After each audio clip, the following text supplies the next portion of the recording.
Jalan lah.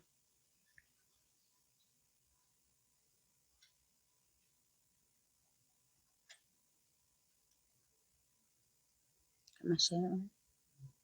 Akademisi. أعوذ بالله من الشيطان الرجيم بسم الله الرحمن الرحيم الحمد لله رب العالمين والصلاة والسلام على أشرف الأنبياء والمرسلين وعلى آله وصحبه أجمعين رب اشرح لي صدري ويسر لي أمري واحلل عقدة من لساني يفقهوا قولي ربي زدنا علما وارزقنا فهما اللهم افتح علينا حكمتك وانشر علينا من خزائن رحمتك يا أرحم الراحمين اللهم إنا نعوذ بك من علم لا ينفع ومن قلب لا يخشع ومن نفس لا تشبع ومن عمل لا يرفع ومن دعوة لا يستجاب لها. Ya Allah, ya Tuhan kami, jauhkanlah kami daripada ilmu yang tidak manfaat, ya Allah. Jauhkanlah kami daripada hati yang tidak pernah khusyuk, ya Allah. Jauhkanlah kami daripada nafsu yang tidak pernah kenyang, ya Allah. Jauhkanlah kami daripada amalan yang tidak diterima-Mu, ya Allah. Jauhkanlah kami daripada doa yang tidak dimakbulkan, ya Allah. Wassallallahu ala Sayyidina Muhammad wa ala alihi wa sahbihi wasallam. Walhamdulillahi Rabbil Alamin. Bismillah, Alhamdulillah. Syukur kita kehadrat Allah Subhanahu Wa Taala dengan limpah dan kurnianya muslimat yang dirahmati oleh Allah Subhanahu Wa Taala. Kita ada dalam program ini, Masya Allah, Tabarakallah, program bersama muslimat Surau Kementerian Kerja Raya, Insya Allah. Moga-moga hari ini saya pinjamkan live daripada Surau KKR sendiri untuk sama saya live di Akademi Nurul Iman, insyaAllah. Moga-moga mendapat rahmat dan kasih sayang daripada Allah Subhanahu Wa Taala. Muslimat yang dirahmati oleh Allah Subhanahu Wa Taala, sebagaimana yang kita maklumi, kita dengan kitab kita, dengan buku kecil kita, iaitu kisah 40 kisah menarik daripada Al-Quran, berkaitan tentang di mana ayat-ayat Al-Quran yang ada kaitannya dengan asbabun nuzul, dan ada ayat-ayat Al-Quran yang mana ada kisah di sebaliknya, tetapi dia bukanlah asbabun nuzul. Sebagaimana yang kita ketahui, muslimat yang dirahmati oleh Allah Subhanahu Wa Taala, pada muka surat 20, iaitu tajuk yang ke-8. Tajuk yang ke-8,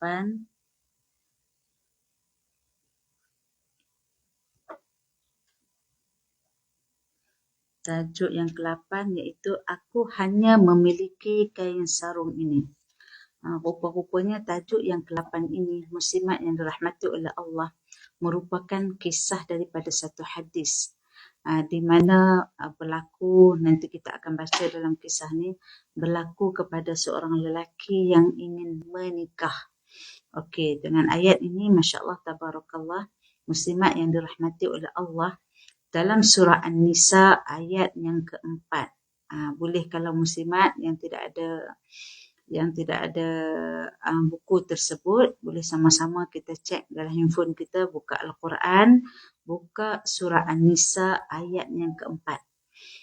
Ayat yang ke-4 surah An-Nisa, sebenarnya panjang kan muslimat kan.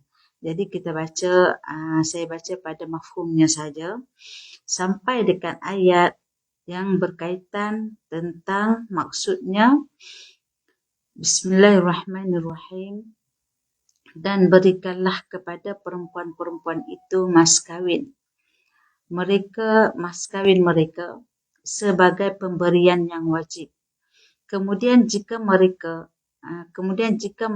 dengan suka hatinya memberikan kepada kamu sebahagian daripada mas kawinnya, maka gunakanlah ataupun gunakanlah pemberian yang halal itu sebagai nikmat yang lazat, lagi baik kesudahannya.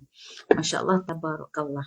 Ada kisah di sebalik ayat ini, muslimat yang dirahmati oleh Allah Subhanahu Wa Taala. Daripada Sahal bin Sa'ad As-Sa'idi radhiyallahu an, bahawasanya Rasulullah sallallahu alaihi wasallam pernah didatangi oleh seorang wanita, dan wanita itu berkata kepada Rasulullah sallallahu alaihi wasallam, Aku datang untuk menyerahkan ataupun menghibahkan diriku kepadamu. Maksud kata ada seorang perempuan di zaman Rasulullah sallallahu alaihi wasallam berlaku dalam satu peristiwa datang kepada baginda Rasulullah sallallahu alaihi wasallam lalu menghibahkan dirinya, menyerahkan dirinya kepada Rasulullah sallallahu alaihi wasallam untuk dinikahi.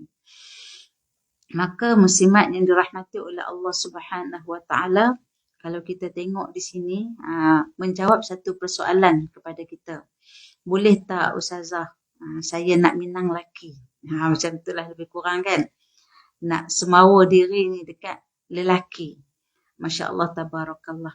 Jawapannya insya Allah boleh. Sebab sebagaimana kita tengok kepada kontekstual ayat hadis ataupun literal hadis, zahir hadis menunjukkan ada kisah seorang perempuan yang datang kepada baginda Rasulullah sallallahu alaihi wasallam lalu menghibahkan dirinya, maksud kata semawakan dirinya untuk dinikahi oleh Rasulullah sallallahu alaihi wasallam. Saya nak tanya muslimat, kenapa agaknya wanita tadi menghibahkan dirinya kepada Rasulullah sallallahu alaihi wasallam? Agaknya lah kenapa? Sebab kalau kita tengok wanita ni dia penuh dengan sifat malu kan? Segan, malu dan dia sangat titik beratkan tentang maruah diri muslimat. Tapi kalau sampai apakah perbuatan sikap perempuan tadi menunjukkan dirinya tidak ada maruah? Ada maruah tak? Maksud kata di sini malu itu biar pada tempatnya. Dan sampai kenapa sampai wanita tadi menghibah dirinya kepada Rasulullah? Kalau kita duduk di tempat perempuan tu, kan kita ni ada segan, ada malu kan nanti orang kata apa pula kan. Tapi kenapa kita sampai berani nak menghibahkan diri?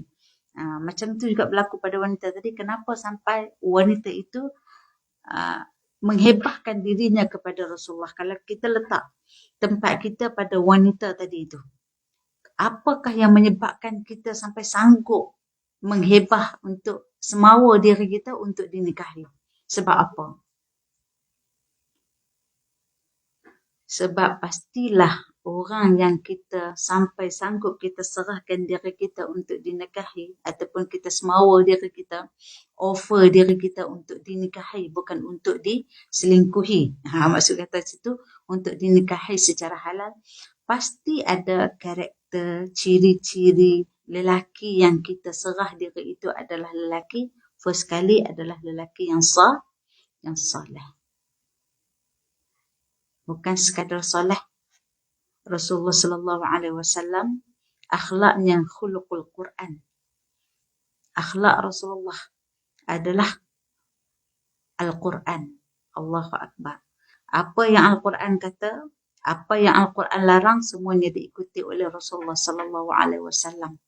Tidak ada alasan, tidak ada dalih, alasan dan sebagainya untuk menidakkan apa yang dikatakan oleh Al-Quran.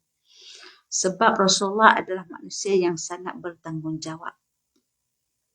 Kita sekalipun kalau kita jumpa orang-orang yang saleh, kalau kita jumpa orang-orang yang kita lihat orang yang sangat bertanggungjawab, maka boleh tak?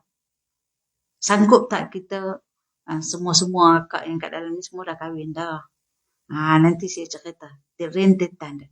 Sanggup tak kita hebahkan diri untuk dinikahi oleh orang yang soleh?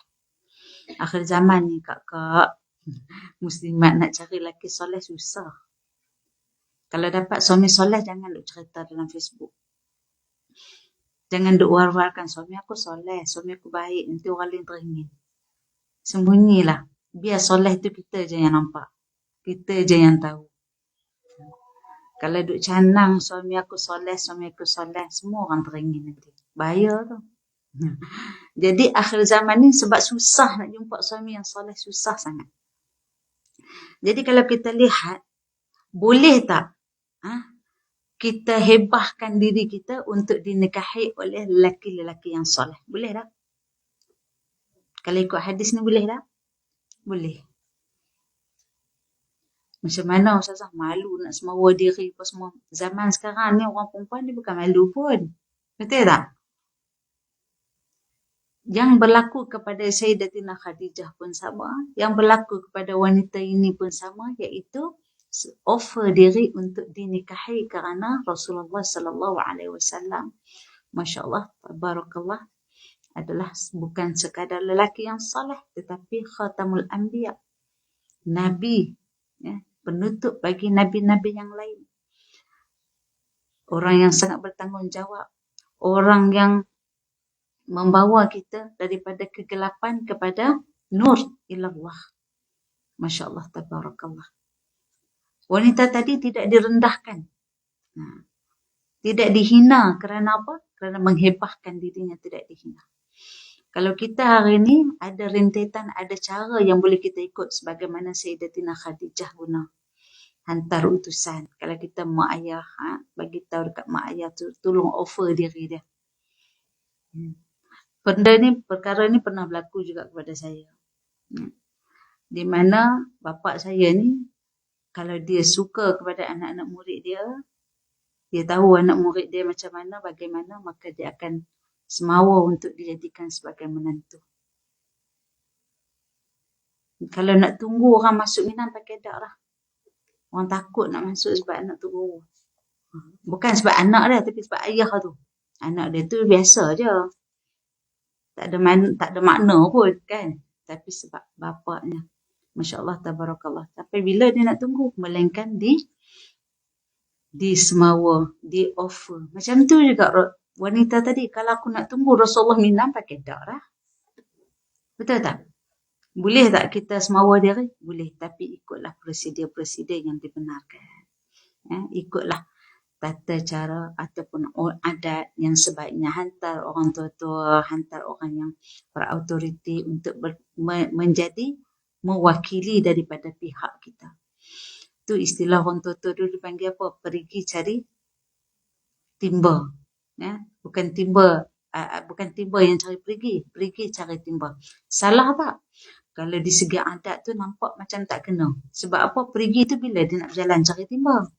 Melainkan timba akan jalan cari pergi. Macam tu kan?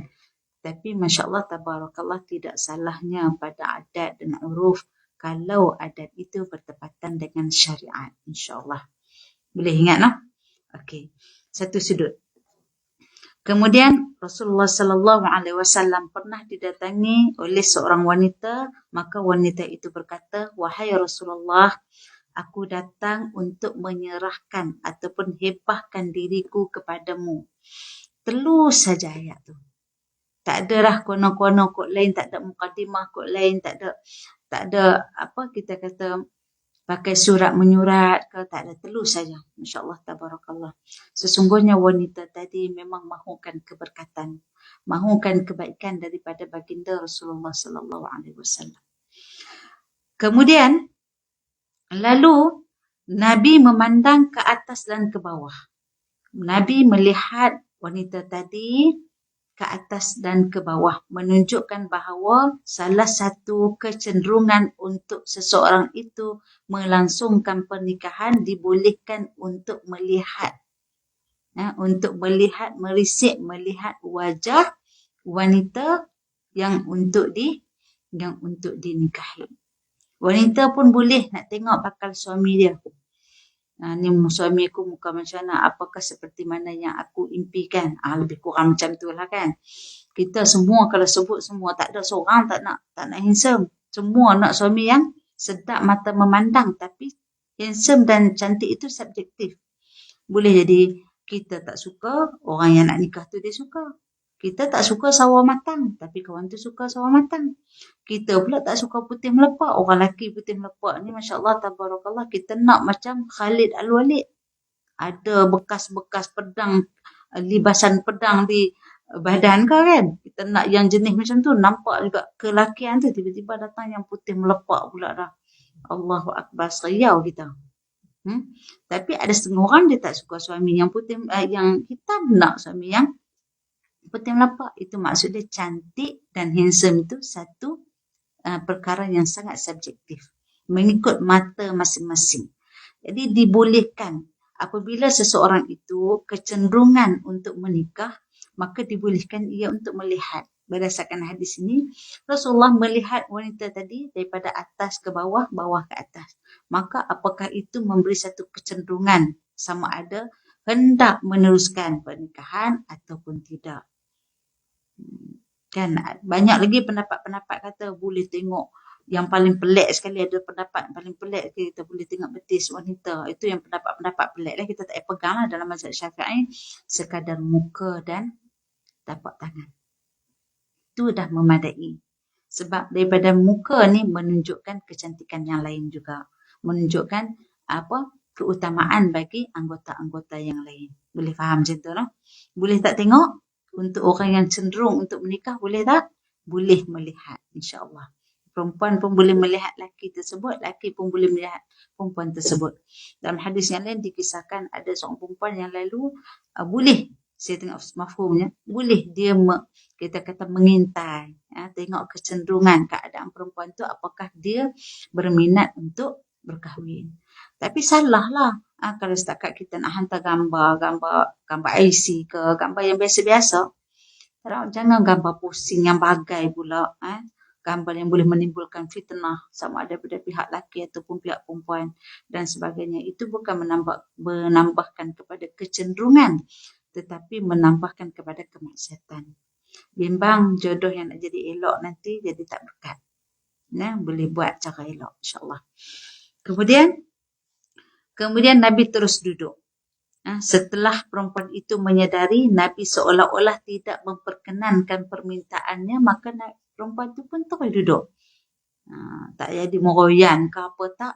Perempuan tadi pun duduk. Maknanya berlapang dada.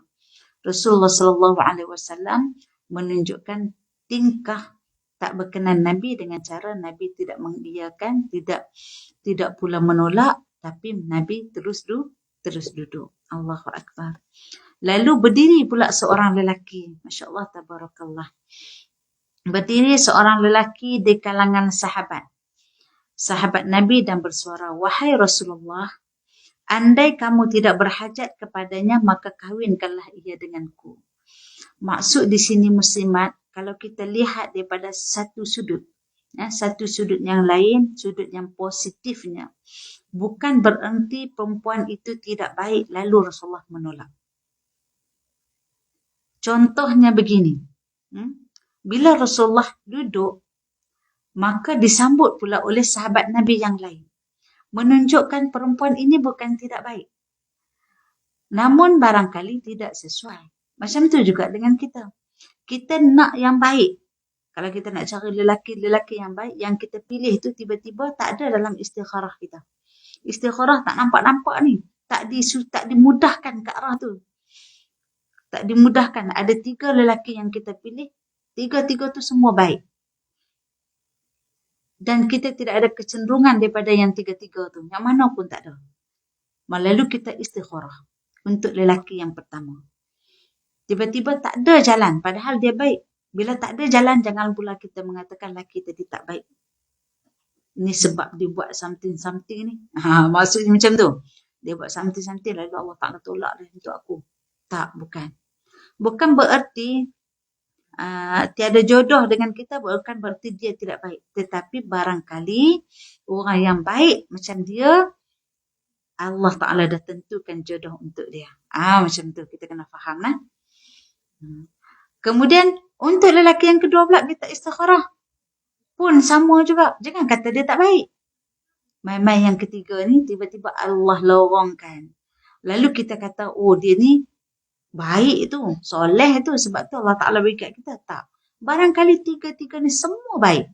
Tetapi tidak dijodohkan untuk kita, yang jodohkan lelaki yang ketiga. Nampak macam tu. Ya, silakan. Okey, kalau kita istikharah di antara ketiga-tiga orang, contoh, first jangan ada kecenderungan. Istikharah untuk perkara yang harus, bukan perkara yang sunat, bukan perkara yang haram, bukan perkara yang wajib. Untuk yang harus saja. Kan contoh kita nak cari jodoh kan, kita dah ada 2 berkenan. Dia 2 rasa berkenan, tapi tak ada kecenderungan pun mana-mana, tapi tak tahu nak pilih. Ambil Allah Ta'ala bagi hebat sampai dua-dua berkenan. Kemudian kita pun istikharah. Istikharah, ya Allah, minta ke Allah. Ya Allah, kalaulah sebut dulu satu, si A ni baik untuk aku, maka kau mudahkan jalan. Bukan berarti kena mimpi ke tak. Kalau mimpi tak apa, tak ada masalah. Kalau tak mimpi pun, tapi urusan kita dimudahkan untuk dia. Maka itulah yang terbaik. Kemudian kalau kita tak nampak jalan, kita istikharah pula yang kedua. Jadi sampai kita dapat jawapan daripada Allah Subhanahu Wa Taala. Kadang-kadang jawapan daripada Allah bukan melalui mimpi, tetapi melalui urusan kita dimudahkan, kelapangan hati kita terhadap orang tersebut dan sebagainya. Nak sebut nama ke, tak sebut nama ke, itu tak ada masalah. Terpulang minta Allah Ta'ala. Kita detik saja pada dua si fulan ini, apakah yang mana paling terbaik, minta Allah Ta'ala lorongkan kebaikan. Kemudian kita akan rasa kecenderungan, ketenangan kita kepada pihak-pihak yang Allah Ta'ala izinkan kepada kita. Istikharah bukan sekali. Boleh jadi 3 kali, boleh jadi 7 kali. Kita minta. Selagi tak dapat jawapan, kita minta lagi kepada Allah Subhanahu Wa Taala. Tapi kalau dah ada kecenderungan, tak perlulah istikharah. Kadang-kadang pilih antara nak yang si A ke, ataupun nak kahwin dulu ke, ataupun nak kerja dulu. Kena istikharah juga. Perkara yang harus kan. Maka kita istikharah. Saya nak kahwin, pilih kahwin ke, atau tengok Allah Ta'ala lapangkan kita dengan kahwin dulu lebih baik, menjaga diri kita dan sebagainya. Maka perkahwinanlah adalah yang terbaik. Wallahu a'lam. Okey, kemudian kalau kita lihat tadi, lelaki lain pula bangun, iaitu sahabat Rasulullah SAW, offer pula diri dia, kalau kamu tak mahu ya Rasulullah, maka bolehlah kamu izinkan aku untuk berkahwin dengan perempuan tadi. Pasti ada kebaikan yang menarik hati sahabat Rasulullah SAW. Telusnya wanita tadi, hatinya yang baik, yang lurus, kerana apa? Tak adalah selindung-selindung bagi tahu terus. Sebab apa? Dia nak fastabiqul khairat, berlumba-lumba melakukan kebaikan. Maksudnya di sini untuk mendapatkan lelaki-lelaki yang soleh. Kalau tak dapat Rasulullah, barangkali ada lelaki-lelaki yang lain, sahabat-sahabat yang lain yang sesuai untuk dirinya.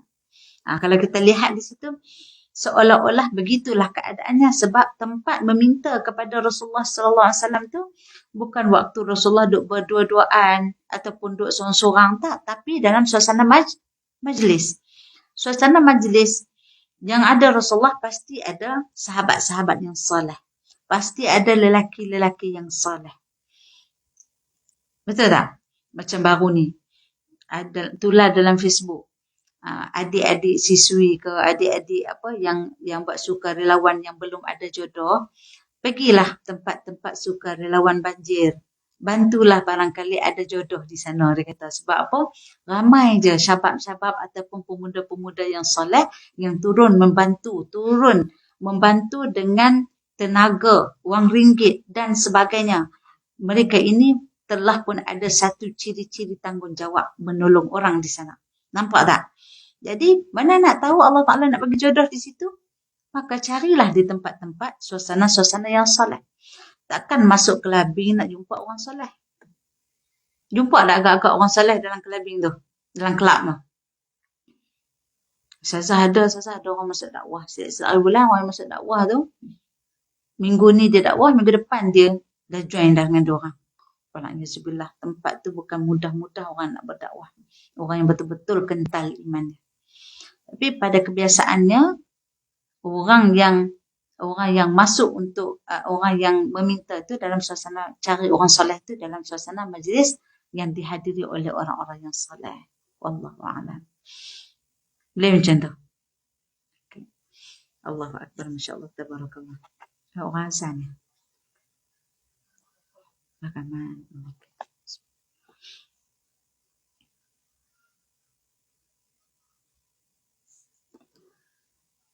Kemudian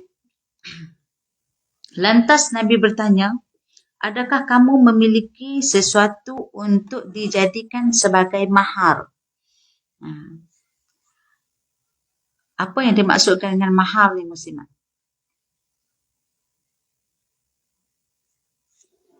Apa yang dimaksudkan dengan mahar?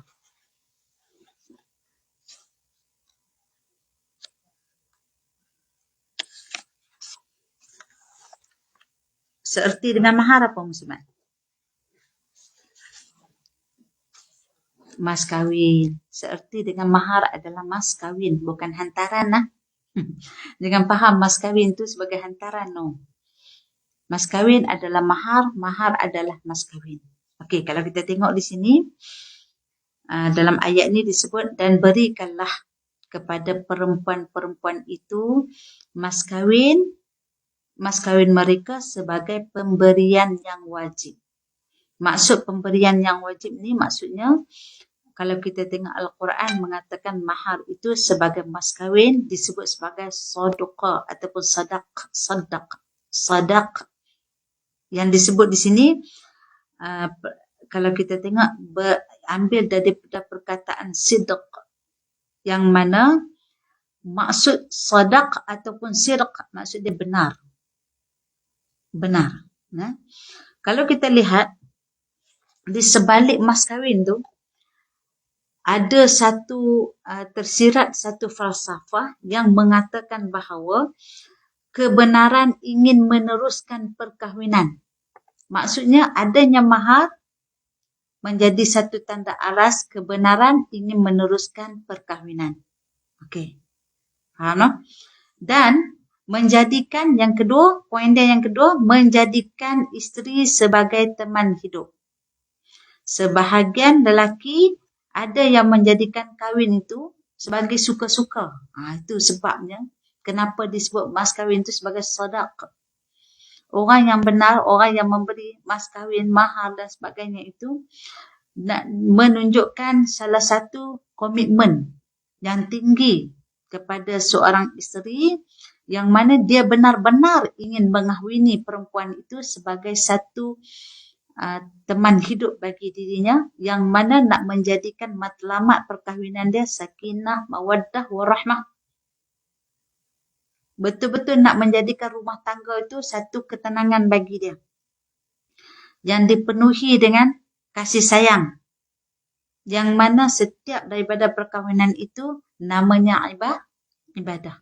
Itu baru dinamakan sebagai sadaq pada maksud mas kahwin tadi tu. Allahu Akbar, Masya Allah, Tabarakallah. Itu kita tengok orang yang berkahwin ini, kalau dia benar-benar ingin mengahwini perempuan tersebut, mas kahwin dengan kaedah mas kahwin ini, Masya Allah, Tabarakallah, merujuk terus kepada apa? Dia benar-benar ingin menyunting isteri dia untuk dijadikan suri hidup, supaya apa? Matlamat, mawaddah, warahmah, sakinah, mawaddah, warahmah ni tercapai. Okey, yang itu yang pertama kan. Dan yang kedua, kerana nak menjadikan isteri itu sebagai teman hidup, kerana kalau kita tengok mutakhir ini, kebanyakan orang lelaki yang berkahwin hanya untuk suka-suka. Bila tak suka, ditinggalkan macam tu sahaja. Betul tak? Sekarang ni penceraian berlaku. Kalau kita tengok pasangan muda, berkahwin 2 minggu, berkahwin 3 bulan, dah bercerai. Alasan dia sangat tak munasabah. Sebab mereka tidak menjadikan perkahwinan itu sebagai satu perkara yang sadaq tadi tu. Yang benar-benar tadi tu. Nak sakinah, mawaddah, warahmah tak. Masa bercinta, syaitan selalu ada. Nak mendorong ke arah perzinaan. Bila berkahwin, hilang rasa gha tu dia panggil. Rasa ghairah tu. Sebab dah jadi halal. Sebab pada asalnya dia berkawan semata-mata untuk bercinta, untuk melampiaskan keinginan tanpa ada komitmen untuk menjadikan sebagai isteri. Jadi bila berkahwin, hilang semua tu, hilang gairah apa semua tu, maka dia akan hilang komitmen dia. Itu panggil dia berkahwin suka-suka. Alasan hari ni, peratusan hari ni, 80% hari ni, orang yang bercerai kerana apa? Kerana dia tidak ada komitmen. Komitmen sadaq ni tak ada. Jadi dia bercerai dengan alasan yang paling tak munasabah. Di antaranya, yang dulu dia tengah tular hari tu. Bercerai isteri kerana apa? Minta maaf lah kerana punggung bergerutu. Hak tu je. alasan yang paling tak munasabah. Yang dicerai itu kebanyakan adalah wanita-wanita muda yang masih cantik. Yang tak cantik ni kekal pula. Tu kadang-kadang kita alhamdulillah tak cantik, tak apa ya Allah. Kan? Sebab cantik tu kan subjektif. Dengan risau, subjektif je. Bukan semua orang kata cantik, orang lain tak kata cantik.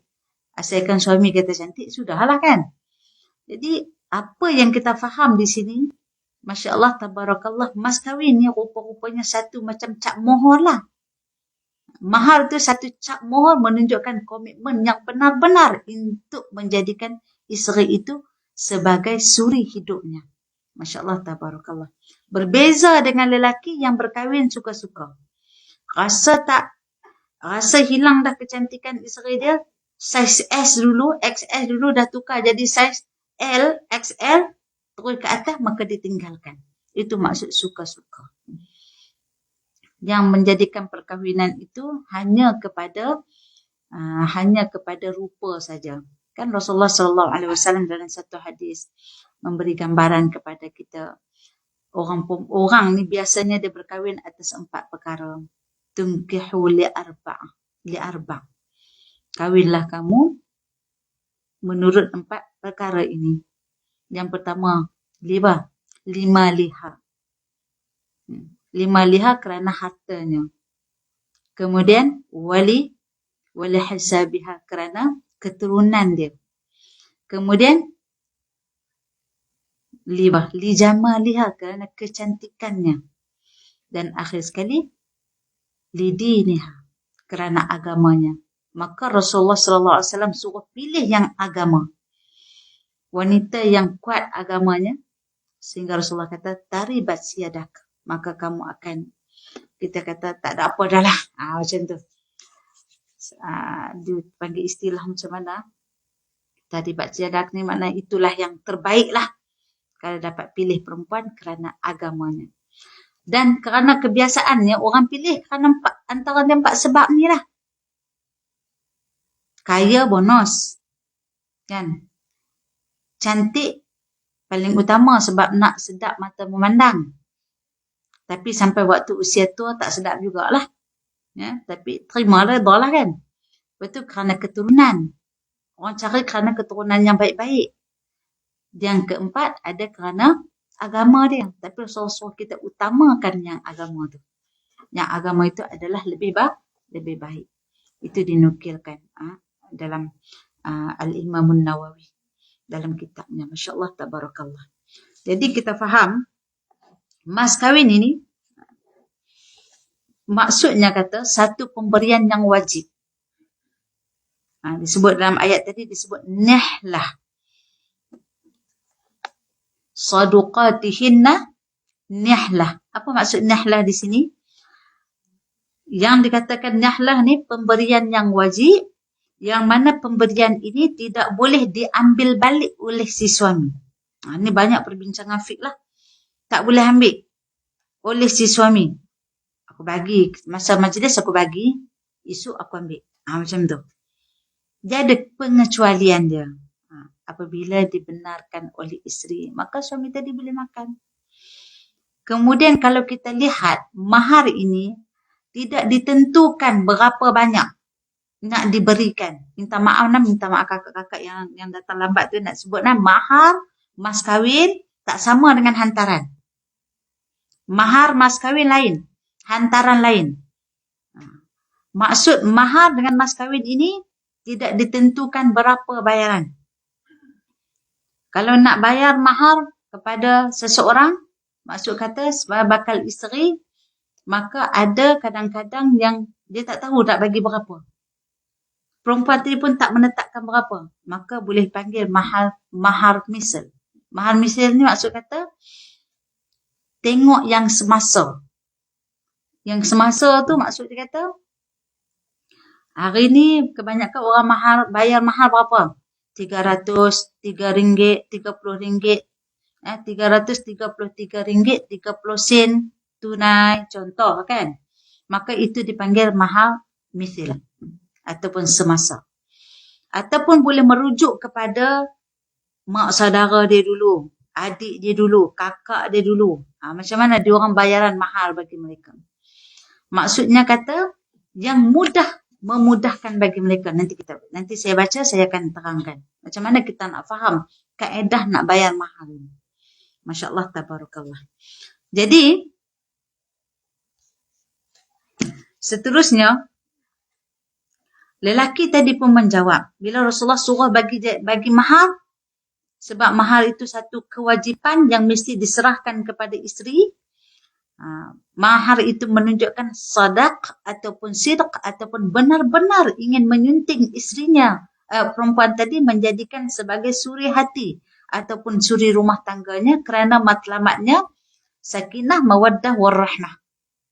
Namun lelaki tadi tidak memiliki mahar. Allahu Akbar, Masya Allah, tabarakallah. Okey.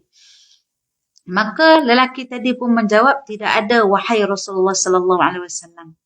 Lalu Rasulullah sallallahu alaihi wasallam menyuruh lelaki itu pulang untuk mencari apa-apa yang ada di rumahnya. Carilah apa-apa yang boleh buat bagi jadi mahar. Dia cari, dia balik cari, selongkang habis tak ada. Dia keluar dalam kedah dia tu. Dia cari habis. Atas para pergi dapur, tengok semua tak ada. Orang bujang. Mudah je kan.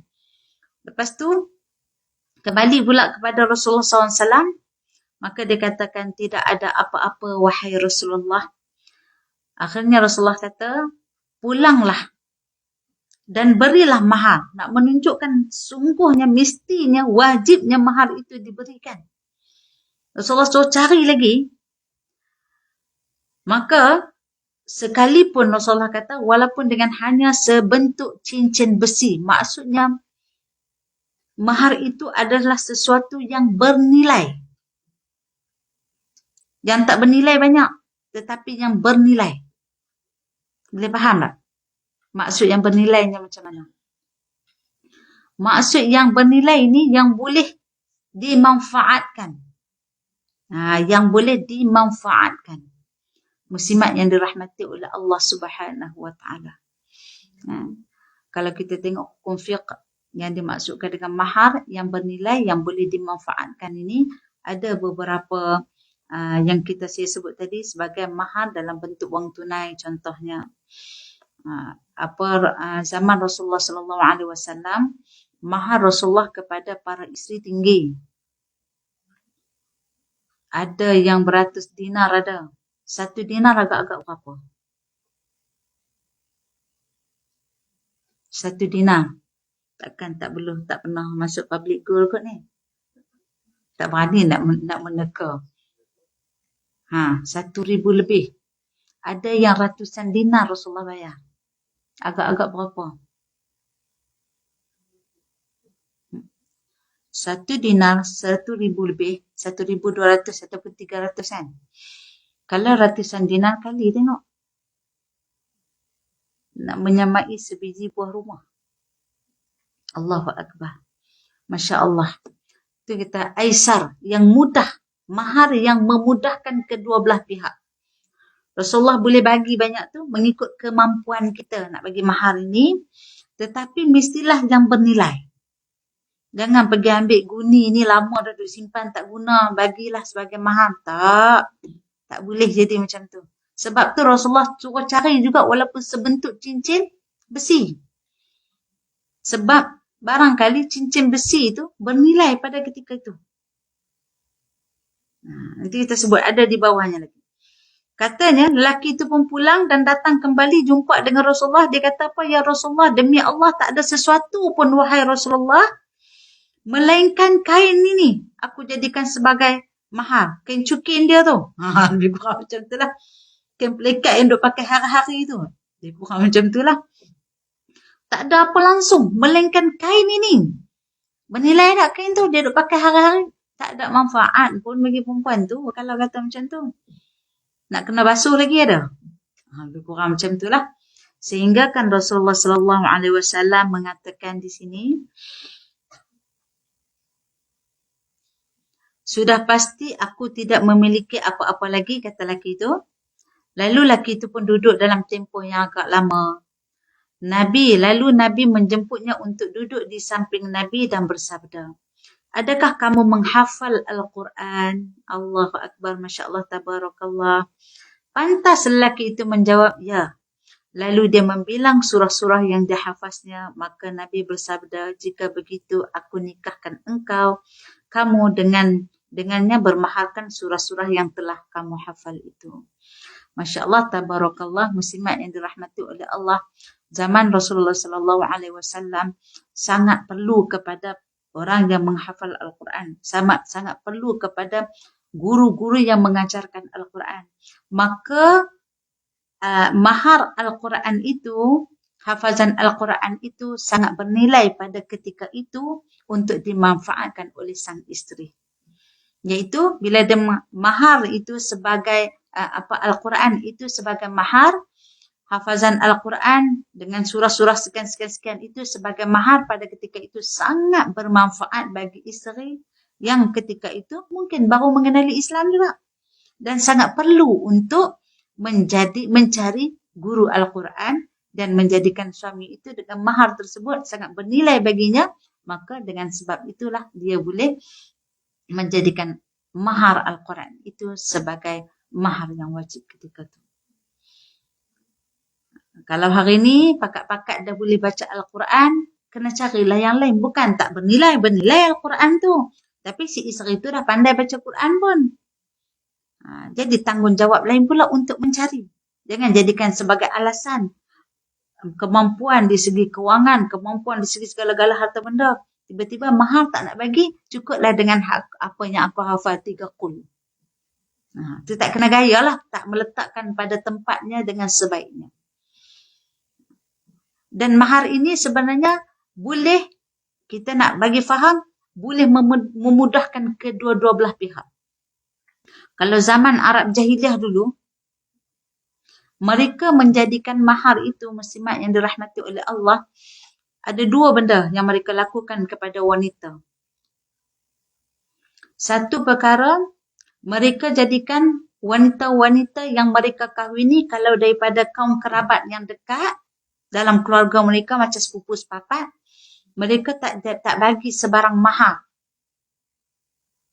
Hanya kahwin saja. Dah boleh memiliki dengan mudah. Macam tu. Kalau kerabat tu jauh sikit, mereka akan pergi ambil dengan unta, maka unta tu sajalah sebagai hadiah tunggangan kepadanya. Jadi keadaan tersebut nak menunjukkan betapa berharganya wanita tersebut, kena bagi hak dia. Hak yang pertama adalah mahar itu. Adapun kalau kita tengok dalam ayat ini, kemudian jika mereka dengan suka hati memberikan kepada kamu sebahagian daripada mas kawinnya. Jika mereka dengan suka hati memberikan kepada kamu dengan, kita kata dengan sebahagian daripada mas kawinnya. Suami itu memanglah taklah kaya mana. Dia bagi mahar kepada isterinya 12,000. Contoh mahar lah, mas kawin, bukan hantaran. Hantaran ini adalah terpulang kepada budi bicara kedua belah pihak. Sama ada sama-sama nak kumpul buat kenduri, ataupun sama-sama tak payah buat kenduri, simpan duit itu untuk masa depan, itu terpulang tu hantaran. Tak termasuk. Tapi kalau dia masukkan dalam mas kahwin, maka kalau 25,000 dinamakan sebagai mahar, 25,000 itu dinamakan sebagai mas kahwin, maka tak boleh digunakan oleh sang ayah ataupun wali. Keluarganya tak boleh ambil, terpulang kepada pihak wanita tersebut. Sama ada dia nak membenarkan baru boleh ambil, kalau tak benarkan jadi hak dia lah satu album tu. Satu cek tu jadi hak dia lah. Itu yang saya baca ayat tadi tu. Iaitu, kemudian jika mereka dengan suka hatinya, perempuan tadi ni, dengan suka hatinya ataupun dengan rela. Maksud suka hati tu rela. Kenapa disebut tak sebut rela di sini? Boleh jadi rela tapi terpaksa. Betul tak? Dia kesian kat suami dia. Buat muka walaupun tu kan. Tapi dia terpaksa bagi tak? Ni dengan suka hati. Maksud suka hati ni, rasa pemberian itu sebagai satu bentuk. Bila dia bagi, dia rasa lapang, dia rasa suka untuk memberi. Bahagia dengan pemberian dia tu. Masya Allah. Itu disebut suka hati tu di sini. Masya Allah, tabarakallah. Fa'in tibna. Kemudian, dengan suka hatinya, memberikan kepada kamu sebahagian.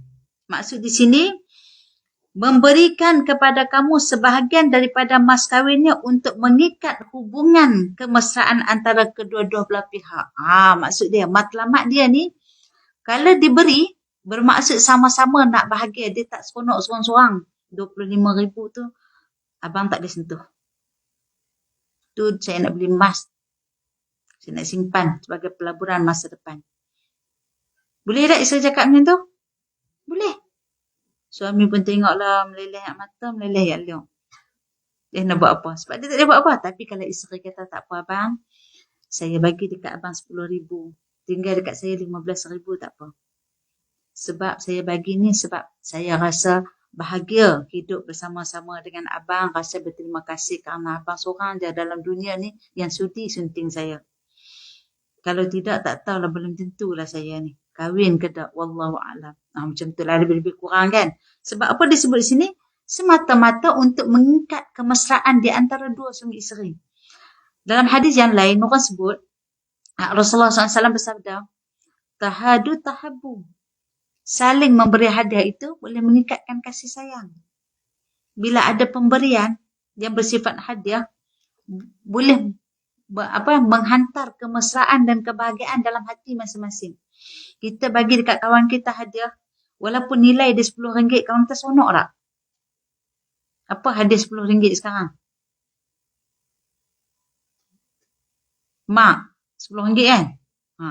Seronok tak? Padahal di rumah tu mak punya banyak. Tapi kalau nama ada hadiah, seronok kita. Itu maksud dia tu. Kan? Okey. Iaitu isteri sanggup menarik diri daripada hak miliknya, maka itu sesuatu yang baik dan boleh dilakukan. Inilah kita panggil budi bicara dan akhlak. Ketinggian akhlak seseorang. Dia ada hak untuk tak bagi, tetapi dia pilih untuk memberi. Masya Allah. Allah Ta'ala bagi rezeki kat kita ni banyak ni. Kita ada hak kalau orang minta sedekah tak nak bagi. Ada hak tak? Ada hak sebab apa? Harta ana yang punya. Aku sukalah. Suka hati aku lah. Aku nak manage macam mana harta aku. Aku tak nak sedekah ke. Suka hati aku lah. Tapi kita memilih untuk memberi, itulah yang terbaik. Macam tu. Boleh kita faham. Allah Ta'ala beri hak pada kita masing-masing. Tapi ada kalanya hak itu, kita dengan rela hati, dengan suka hati kita untuk memberi, itulah yang lebih terbaik. Okey. Jadi kita tengok ayat ini mengisyaratkan kepada kita kebahagiaan antara suami isteri boleh dicapai menerusi persefahaman. Pada awal lagi dah Allah Ta'ala nak uji persefahaman kita daripada sudut mahar ini sendiri. Isteri ada hak tapi dia memberi. Situ dah mula dah bibit-bibit persefahaman di antara keduanya. Masya Allah, tabarakallah. Dan bukan melihat saja, bahkan Allah Ta'ala mendidik kita untuk saling bertoleransi di antara kedua orang suami isteri. Di sudut apa? Di sudut harta benda. Sebab harta benda ni kadang-kadang boleh bawa bergaduh. Betul tak? Suami kerja bulan-bulan 2,500. Isteri kerja bulan-bulan 5,000. Satu kali ganda dengan gaji suami. Kemudian isteri kata dekat suami pula, hakmu, hakku. Duit suami, duit isteri. Hak aku jua. Duit isteri, hak isteri. Boleh tak isteri kata yang tu? Boleh, tak ada masalah. Sebab itu memang hak dia. Tetapi, di sudut harta benda ni, ramai orang dia jadi berkira. Ada anak, tapi semua dibahagi. So, suami yang kena buat. Memang itu tanggungjawab dia. Isteri tak buat apa. Isteri ada duit 5,000, tapi boleh tak dia tengok, sampai hati tak dia tengok suami dia yang buat kerja semua tu. Suami pun tak kata apa. Tetapi di sudut hati yang paling dalam ada satu sudut, dia terfikir, dia teringat, kenapalah isteri aku ada gaji sebanyak ni tapi tak membantu walaupun sedikit pun. Akan timbul di sana perasaan, apa kita kata, mula-mula sedih, lama-lama tawar hati. Macam-macam lah timbul. Hanya kerana apa? Di sudut ketidakfahaman, saling tak memahami, saling tak boleh bertoleransi, apatah lagi kalau melibatkan kewangan. Tetapi saya yakin hari ini banyakkan isteri yang banyak memberi. Betul tak? Berbanding suami. Isteri ni baik. Sebenarnya sangat-sangat baik. Tambah kalau suami buat baik, lagi dia baik. Kalau boleh semua benda dia nak bagi. Kalau sudut psikologi pun macam tu. Kena puji sikit pun semua dia bagi. Tapi malangnya, di antara para suami mengambil kesempatan dalam kesempitan. Itu masalah dia kan. Jadi, kita kena tengok beberapa hak kita dan kita kena tengok sampai setakat mana, had mana kita boleh bertoleransi. Sebagaimana yang Islam benarkan. Tengok Islam sayang kat kita. Cerita dalam Al-Quran macam mana hak-hak wanita tersebut. Allahu Akbar. Kemudian, malah sebahagian daripada masalah yang meruntuhkan rumah tangga berpunca daripada ketiadaan kesefahaman di segi harta benda, nafkah dan soal-soal kewangan. Kerana saling tak membantu. Bila kita kahwin ni bukan kahwin jadi nafsi-nafsi, tetapi yang nama dua jiwa jadi satu. Dah jadi satu dah. Bila jadi satu, usahakan untuk jadi faham. Walaupun kita semua tak sempurna. Tak perfect kita ni. Tapi jadikan kita seperti mana Papa Rehal. Papa Rehal macam mana? Bukan macam kita sekarang ni, Papa Rehal dulu ni. Kan? Nampak macam ni. Tapi bila kita tutup, dia akan jadi, dia masuk macam ni. Elok tak? Elok, cantik. Kalau nak letak dia sama-sama macam ni, tak masuk, tak masuk elok lah. Dah masing-masing perfect. Dia akan belaga lah macam ni. Tapi masing-masing kurang, bila masuk macam ni jadi sempurna. Ni dia macam bentuk dia ni. Bila masuk macam tu jadi sempurna. Itu maksud dua yang boleh menjadikan satu. Dan satu itu sudah pasti membawa kepada kebahagiaan. Itulah tujuan Islam yang sebenar. Matlamat perkahwinan yang sebenar. Sakinah, mawaddah, warahmah. Tidak ada yang lain. Ustazah, hari itu kami tak tahu nak niat macam tu pun. Dulu-dulu kahwin muda-muda lagi kan. Betul kan daripada sekarang. Bukan maksud kata tak boleh tajdid niat. Perbaharui niat kita kembali. Kalau dulu kahwin kerana suami handsome je. Tak apa. Tajdid balik niat. Kahwin kerana dia kaya je. Tengok-tengok Allah. Tengok pakai Alphard. Rupa-rupa jadi driver. Contoh. Saya bagi contoh kat sini mana ada kan. Contoh macam tu. Boleh tajdid niat kembali. Masya Allah. Moga yang tinggal sisa ni Allah Ta'ala berkati. InsyaAllah. Okey. Seterusnya sikit lagi perkataan hani'an mari'ah. Hani'an mari'ah ni Masya Allah tabarakallah yang terakhir. Iaitu seenak-enaknya. Sebab apa kalau kita tengok di sini dia kata maka makanlah, gunakanlah pemberian halal itu sebagai nikmat yang lazat lagi baik kesudahannya. Maksudnya nikmat yang lazat itu lagi baik kesudahannya itu maksudnya seenak-enaknya, selazat-lazatnya. Kerana apa? Makanan yang baik adalah makanan yang pertama sekali dirasakan enak dan lazat. Kalau makanan tu baik, kita akan rasa sedap, lazat. Betul? Apatah lagi, kelazatan makanan tersebut pada masa yang sama memberi kemanfaatan kepada kesihatan kita. Dah lazat, enak pula. Kemudian dapat memberi manfaat kepada kesihatan yang kita ada. Itu dia maksud hani'an mari'ah. Allahu Akbar. Kemudian, jadi bermakna makanan yang haram sebaliknya. Bukan sekadar mulut rasa enak, tetapi kesan kepada tubuh badan kita. Satu, kita makan benda yang haram, dalam perut ada apa? Ada apa? Daripada sumber haram. Masuk apa dalam perut? Seperti mana api? Api neraka.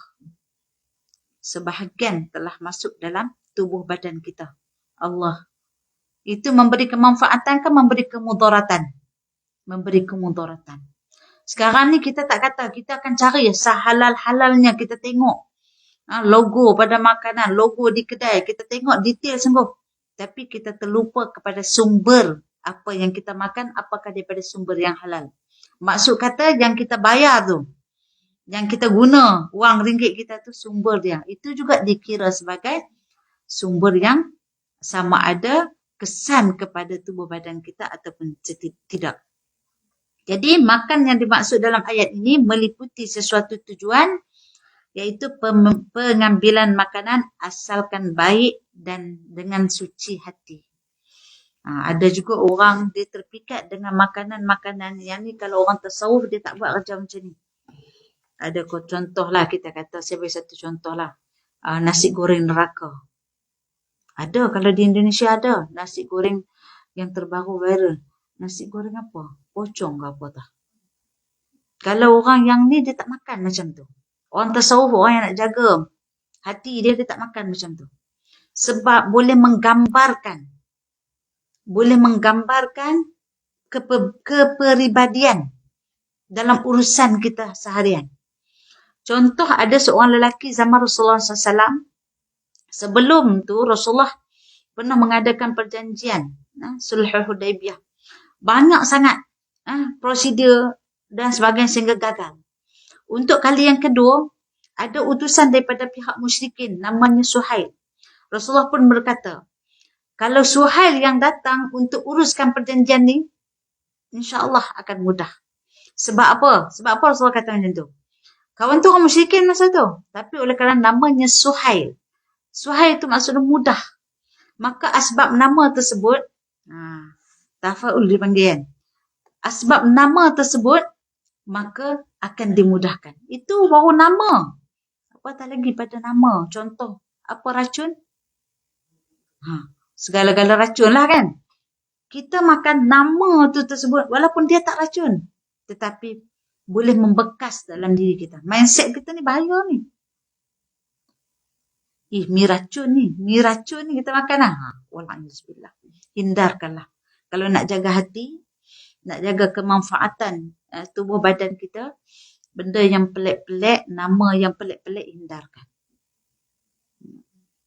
Kedai orang walaupun viral seramai mana yang datang, yang usaha makan pun semua, sebab sekarang ni kita suka viral, yang buruk, yang baik, semua orang ambil, kita ambil yang baik. Jangan jadi seperti mana ramainya orang yang pergi, kita anggap yang ramai itu yang benar, maka kita ikut. Hari ni ramai follower, kan? Follower, artis, Insta famous, follower. Tapi follower yang ramai itu bukan menunjuk benarnya dia, tak. Di hadapan Allah Ta'ala nanti, Allah Ta'ala tak kira pun. Di hadapan aku, oleh kerana kamu berjuta-juta follower, aku boleh ni kamu, tak. Allah Ta'ala tengok pada ketakwaan sahaja, bukan kepada ramainya follower. Jadi kita kena hati-hatilah kalau buat macam tu.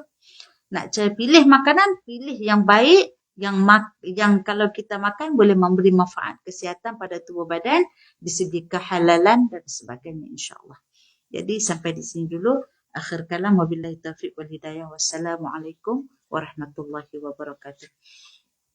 Subhanakallahumma bihamdika asyhadu an la ilaha illa anta astaghfiruka wa atubu ilaik. Sallallahu ala sayyidina Muhammad wa ala alihi washabbihi wasallam walhamdulillahi rabbil alamin.